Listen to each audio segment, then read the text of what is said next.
In our achievement-obsessed culture, success is framed as a product of relentless action, control, and intervention.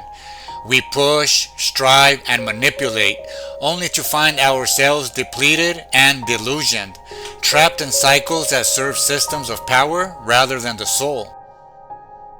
The most transformative force often emerges not through force, but through conscious stillness and discernment. Ancient writings, Gnostic, apocryphal, and philosophical, carry timeless keys that we now reclaim, not as relics, but as tools for emancipation. We use them to expose and dissolve the illusions perpetuated by governments, corporations, and organized religions that collude to maintain inequality and spiritual amnesia. This is our contribution, a voice among many, adding clarity, resonance, and practical insight to the growing chorus of humanity rising for truth, dignity, and liberation. In chapter 57, Lao Tzu tells us, rule a nation with correctness, wage war with surprise tactics, but win the world by not interfering. How do I know this is so? By this. The more restrictions and prohibitions, the poorer the people become. The more sharp weapons the people have, the more the nation is in chaos. The more clever and crafty the people are, the more strange things happen. The more laws and regulations are made, the more thieves and robbers appear. Therefore, the sage says, I do nothing, and the people transform themselves.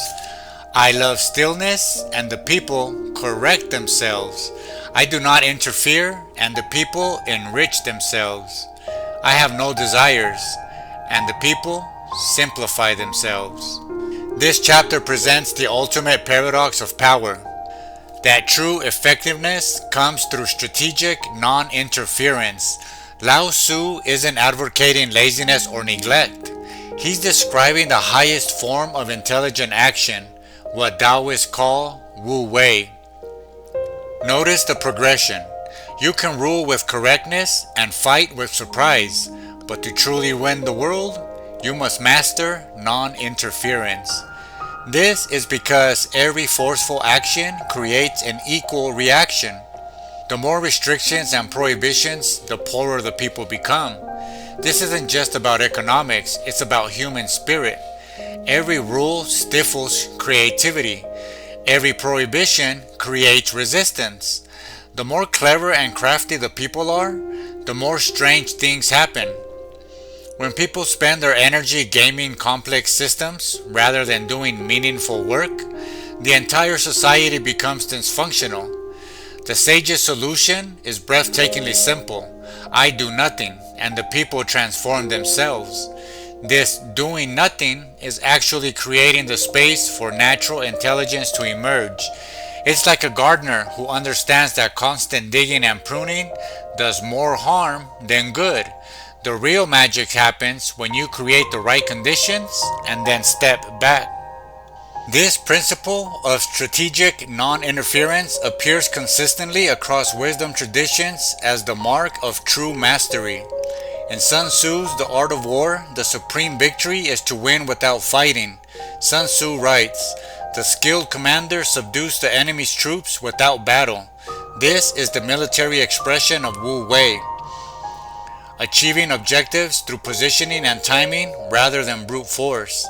The best general wins the campaign before it begins, through such perfect preparation that victory becomes inevitable. In Stoicism, the concept of focusing only on what's within your control is a form of psychological non-interference. Marcus Aurelius advised, don't waste the rest of your time worrying about other people, unless it affects the common good. The Stoic practices non-interference with others' opinions and external events, conserving energy for what truly matters. In Indigenous land management, many traditions practice minimal intervention, allowing ecosystems to self-regulate. The concept of traditional burning uses small, controlled fires to prevent larger disasters, a perfect example of minimal strategic action that prevents the need for massive intervention later. In Montessori education, the method embodies wu-wei in pedagogy. Dr. Montessori said, "The greatest sign of success for a teacher is to be able to say, 'The children are now working as if I did not exist.' The educator prepares the environment, then steps back to allow natural curiosity and intelligence to flourish." Our modern systems, governments, corporations, and even organized religions are addicted to interference. They regulate, micromanage, and manipulate not to serve the whole, but to preserve their own hierarchies. Bureaucracies multiply rules that generate the very loopholes they claim to fix. Corporate managers suffocate creativity with control. Marketing empires engineer desires until we forget what we truly need. Organized religions use fear, guilt, and false promises, false safety, to keep us coming back and busy. This interference economy keeps us stressed and disconnected, always reaching outward for solutions that never arrive. Yet the wisdom of ancient texts, some over 2,500 years old, offers a different path. These writings, long suppressed or distorted, contain keys to dissolve our shackles and restore balance. They teach us to trust natural order, to honor inner knowing, and to organize from the ground up.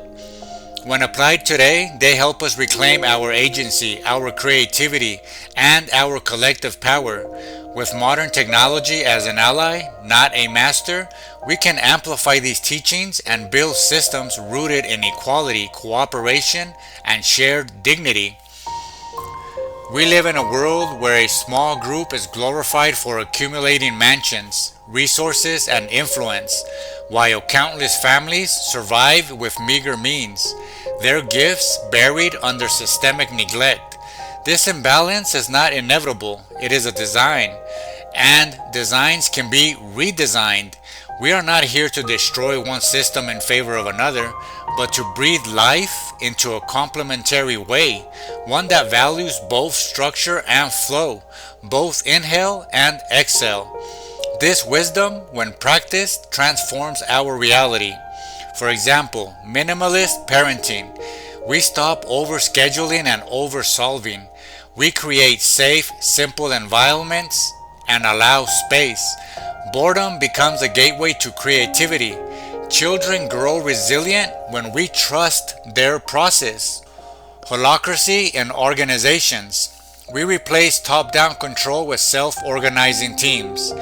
Clear purpose and boundaries guide the work while individuals find their own methods. Models like Birdsong prove that when frontline workers lead, outcomes improve and costs drop. Community-led development. We can shift from imposed solutions to organic leadership. Resources are offered, not dictated. The most vibrant gardens, economies, and social programs emerge when residents lead with autonomy and care. Collective wu-wei. We practice strategic non-interference. Before rushing to fix something, let's pause. Often, systems self-correct. Relationships mend. Creativity returns. The whole breathes again. The river flows. The garden grows. Our lives unfold, not through constant management, but through spacious presence. When we master the art of doing less, we discover that what truly matters gets done by us, through us, for all of us.